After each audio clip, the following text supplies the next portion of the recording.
ایک بار کسی نے حضرت موسیٰ علیہ السلام سے پوچھا کہ یا حضرت، اگر آسمان کمان ہو اور دنیا کی مصیبتیں نیزے ہوں اور نشانہ لگانے والی خدائے بزرگ و برتر کی ذات والا ہو تو آدمی کہاں جا کر بچے؟ حضرت موسیٰ علیہ السلام نے فرمایا کہ آدمی کو چاہیے کہ تیر چلانے والے کے پاس جا کے کھڑا ہو، کیونکہ تیر دور والے پر چلایا جاتا ہے۔ یہ سن کر وہ شخص بولا کہ بے شک آپ نبی ہیں، ایسا علم نبیوں ہی کا حصہ ہے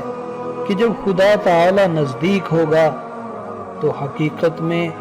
جس کا نام مصیبت ہے وہ تو آ ہی نہیں سکتی،